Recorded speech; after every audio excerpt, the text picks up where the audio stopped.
back to another episode of the MonkeyBoy Presents the DC Comics Superhero Collection by Eaglemoss, and today we have issue number 17 for you, Starfire. And I like Starfire. She's one of my favorite characters. She's one of my favorite Teen Titans. I used to love that animated series on Cartoon Network, and she was always one of my favorites, and I felt that show captured the spirit of that character perfectly. Anyway, we won't dilly-dally here too much. As usual, we'll cover the magazine for the character, giving you everything you need to know about Princess Coriander here, and then we'll cover the figure itself, taking a look at the good, the bad, and the ugly. Needless to say, there's not a whole lot ugly on Starfire here. Okay, here we go. Without further ado, we'll jump right into the DC Comics Superhero Collection, issue number 17, Starfire.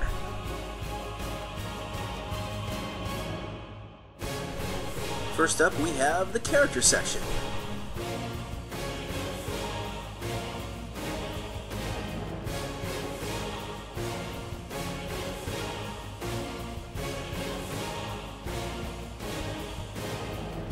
It's here that we learn all about Princess Coriander from the planet Tamaran, and her origin is very Grimm's fairy tales in a sense. She was a princess whose older sister was extremely jealous of her popularity with the citizens of the planet, and it led her to make a deal with her planet's rivals in the galaxy, a warrior nation known as the Citadel.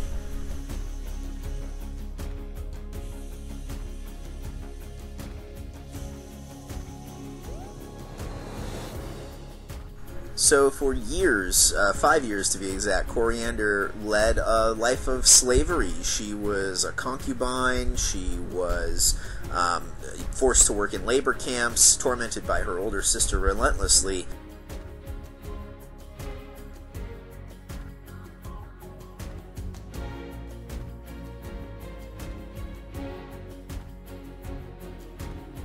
These tests backfired on the Scions, however, because Coriander was able to absorb so much of this solar energy, she could create these bolts of energy straight out of her hands. She fought back, she escaped, she even liberated her older sister, who then tried to capture her all over again.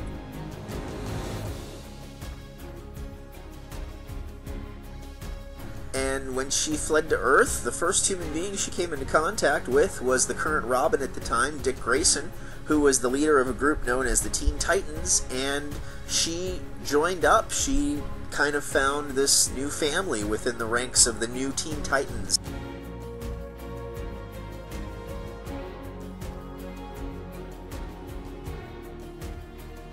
The next couple pages talk a little bit about life after joining up with the Teen Titans. We find her older sister Commander tracking her down on Earth.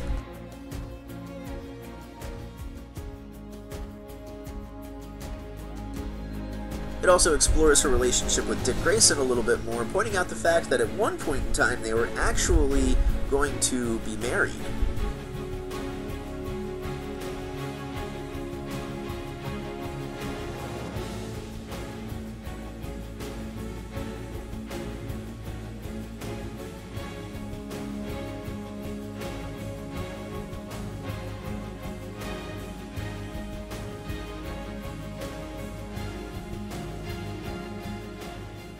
After the attack that stopped the marriage to Dick Grayson, she sort of left Earth on a self-imposed exile to figure out what she should do next, where she belonged, and she actually headed back to Tamaran.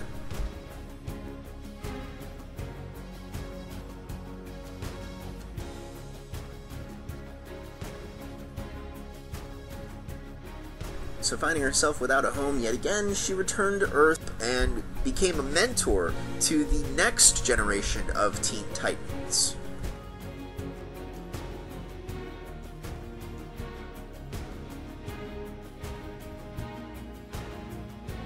The magazine also talks about the fact that she's been part of more than just the Teen Titans as far as superhero teams are concerned.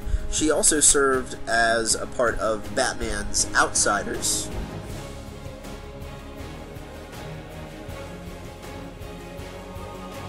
as well as joining up with Animal Man, Adam Strange, and the main man, Lobo, to travel around the galaxy during the events known as the 52.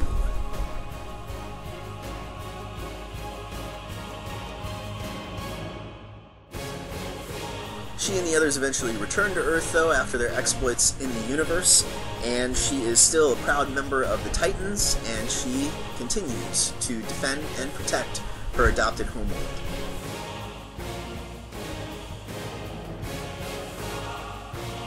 Next, we take a glimpse at some of Starfire's classic storylines. First up, we have the New Teen Titans Annual #1.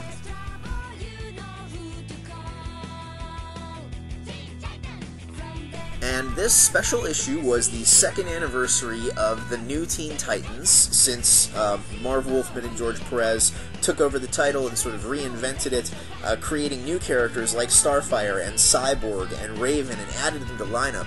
And this issue gave you Starfire's origin. We got to see this epic space opera of sorts sort of develop, and we learn where she came from, who she was, and why she is the hero that she is. Next up, we have 52.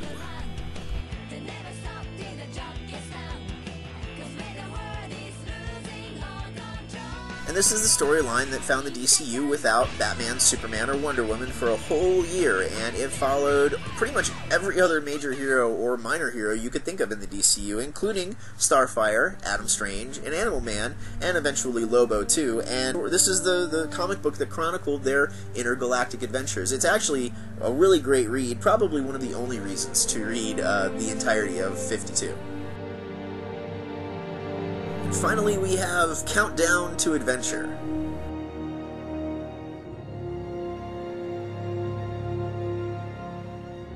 And what this storyline did was it fills in all the gaps and the plot holes that were left with 52. It revisits Animal Man and Starfire and Adam Strange. It teams them back up. We see Coriander actually losing her powers for a little while, and they go traipsing back around through the galaxy, because that was probably one of the most fun things to come out of 52. Next up, we get to see some of her allies and enemies. The first page, we have 3 of her fellow Teen Titans there. And the following page gives us a really nice little group shot of Adam Strange, Animal Man, and Lobo. Corey's iconography section just focuses a little bit more on her and her powers and abilities. It talks about her energy bolts, her super strength, the ability to fly. We also learn a little bit more about the Tamaranian race and how they're a kind, peaceful, hedonistic sort of people that are just out to enjoy life and all of its pleasures. And it also talks a little bit more about the deep romance and love that both she and Dick Grayson have for one another. Finally, the original thinking section gives us Part 8 of the DC timeline, Gods and Monsters. And this section just focuses on basically the birth of mankind on Earth. We meet a couple of prehistoric heroes, so to speak.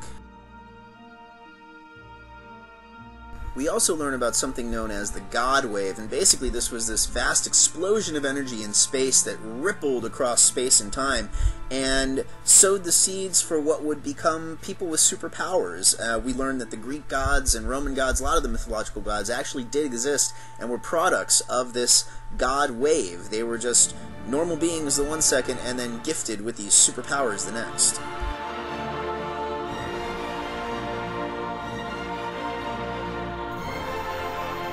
She is Starfire, and I really like this figure a lot.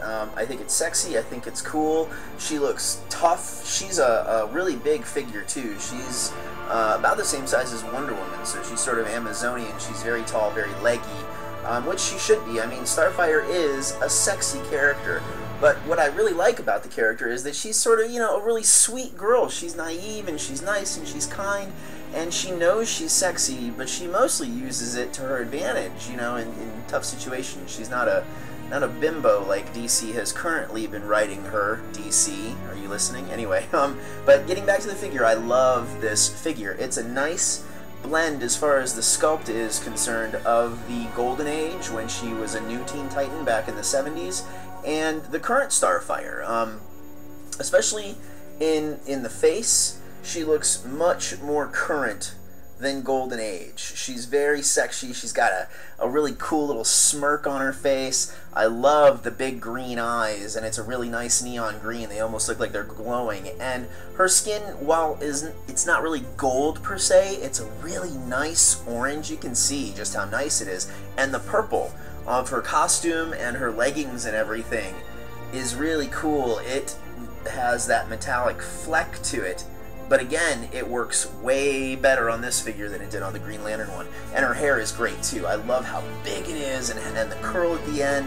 You know, it looks like her hair is flaming, like, you know, it does when she flies in the comic books. It's great. Anyway, really like the figure. Better pictures here of Coriander in just a second.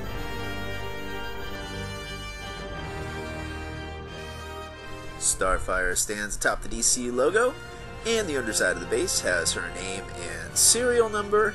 And just to give you an idea of the scale of the figurine, I wanted to put her with the other girls in the series so far, Wonder Woman and Supergirl. And again, I'm very impressed with this figure. I really love the purple of the costume. That metallic fleck really works well here. I love all the little details on her too, all the beveled little ovals on the costume, like on the top of her boots and on her bracelets, the collar around her neck, even the ruby jewel on her, I don't know, bikini bottoms that she's wearing there.